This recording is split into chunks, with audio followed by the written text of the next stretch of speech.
Olá, pessoal. Continuando a nossa videoaula da aula 2 sobre ciclo de vida de um projeto, em terceiro lugar, nós vamos falar sobre a questão da oportunidade construtiva versus a intervenção destrutiva.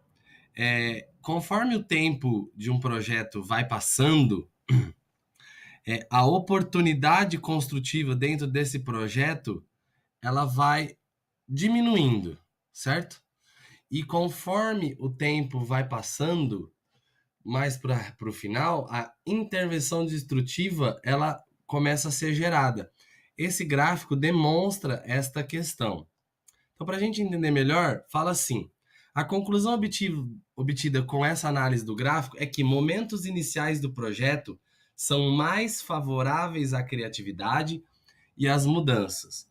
E os momentos finais do projeto são fortemente desfavoráveis a novas ideias e a criatividade relacionada aos processos de mudança. Salvo, é claro, as mudanças referentes à manutenção. Então, pessoal, o gráfico deixa claro que conforme o projeto no início, ele está mais aberto.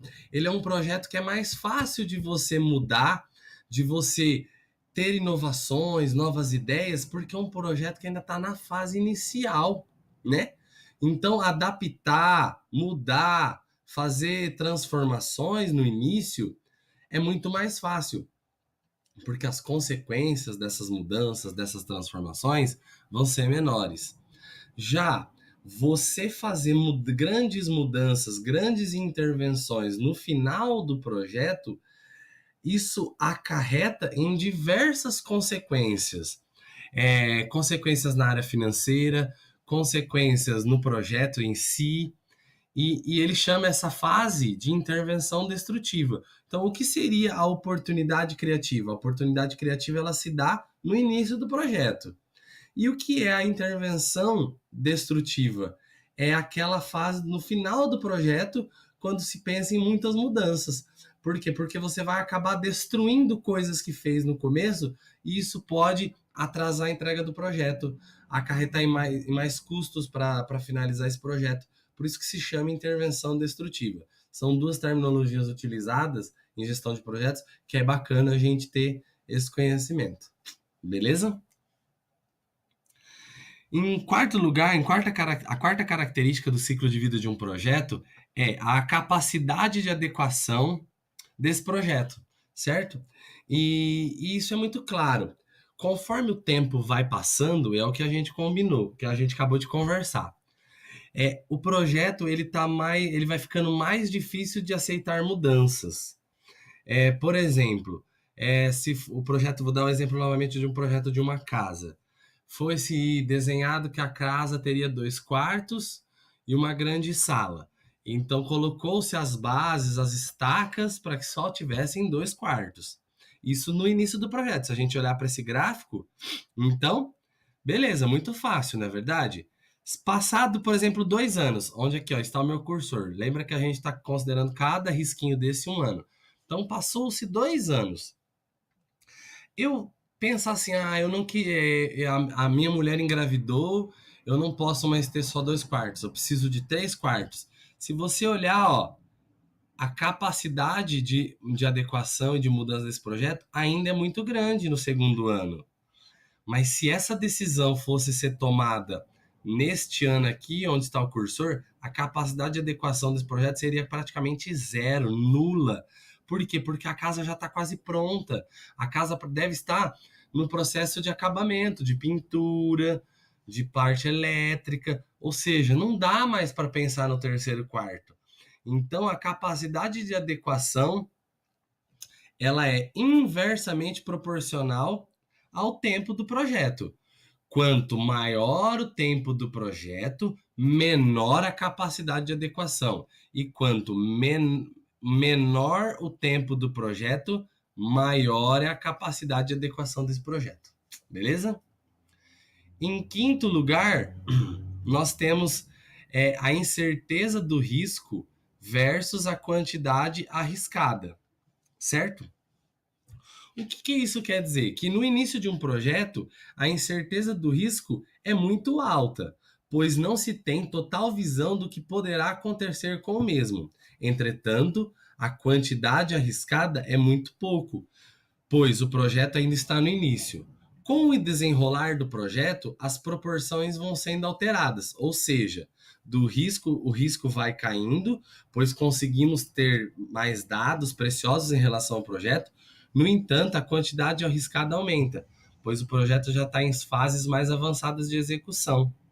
E aí ele fala sobre o ponto mais crítico. O que é esse ponto mais crítico? Essa parte aqui, ó, é o cruzamento entre a incerteza do risco e a quantidade arriscada. É quando temos a transição do mais alto impacto e de quantidade arriscada, ou seja, quando temos o pico de esforço já mencionado anteriormente.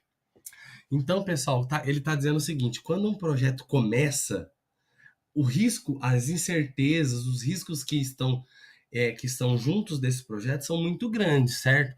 Por quê? Porque a gente não sabe o que vai acontecer. A gente planeja, a gente imagina, a gente tem a ideia, mas o que de fato vai acontecer a gente não sabe. Então, olha esse gráfico, a incerteza do risco está lá em cima, a intensidade altíssima. Só que a quantidade arriscada, muito pouco, porque eu ainda não comecei a executar. Eu não comecei a fazer o projeto de fato. Ou seja, vamos pensar em dinheiro. Eu não coloquei dinheiro no projeto ainda, eu só estou planejando. Então a quantidade arriscada é baixa. Só que conforme o tempo do projeto vai passando, é isso que aqui está dizendo. A incerteza vai diminuindo. Por quê? Porque eu vou executando o projeto e vou trabalhando, vou construindo, vou avançando as etapas. Entretanto, a quantidade arriscada vai aumentando, porque conforme vai passando o tempo, eu vou colocando mais investimento. Investimento financeiro, investimento humano, contratando pessoas, né? Vou comprando mais material. Então é isso que ele está querendo dizer, essa relação entre a incerteza do risco e a quantidade arriscada. Vocês têm observado que de todas essas características que a gente vai falando do projeto, do ciclo de vida de projeto, é sempre em relação ao tempo. O tempo é uma variável preciosa dentro de um projeto. Por isso a importância da gente saber o ciclo do projeto todo, certo? Cada fase, cada etapa, quanto tempo vai durar cada etapa dessa. E isso vai trazendo essas características que a gente tem que conhecer para fazer uma boa gestão de projetos. E então, para a gente concluir essa videoaula, essa segunda videoaula, eu vou apresentar para vocês as fases do ciclo de vida de um projeto. Então, o texto está dizendo o seguinte: as fases do ciclo de vida de um projeto dependem intimamente da natureza do projeto. O que ele está querendo dizer com isso? Que cada tipo de projeto pode ter fases diferentes, mas independente do tipo de projeto, normalmente ele engloba essas 5 fases que estão apresentadas nesse diagrama a seguir. E essas fases, elas estão descritas no PMBOK, que é aquele guia das melhores práticas de gestão de projetos no mundo. E quais fases são essas? A primeira é a fase de iniciação. Em segundo lugar, a fase de planejamento. Em terceiro, a fase de execução. Em quarto, a fase de monitoramento e controle. E em quinto lugar, a fase de encerramento. Note nesse gráfico que a fase de monitoramento e controle ela engloba a fase de execução e a fase de encerramento. Em muitos projetos, ela já se inicia na segunda fase, na fase de planejamento, porque é uma fase comum aos projetos. Ela engloba várias fases, porque você tem que ir monitorando e controlando aquilo que você planejou e aquilo que você está executando para ver se de fato está sendo atingido aquilo que foi prometido. Beleza? E aqui ele vai definir um pouquinho o que faz na fase de iniciação, na fase de planejamento, de execução, na fase de monitoramento e controle e na fase de encerramento. E aqui ele mostra um gráfico do interrelacionamento dessas fases do projeto.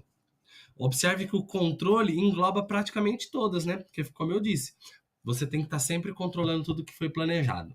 Essas definições das fases você encontra no livro texto, eu também vou colocar no Moodle para que vocês tenham acesso, tá? Eu espero que essa videoaula tenha sido esclarecedora para ajudar vocês. Qualquer dúvida, eu estou à disposição. Um grande abraço a todos.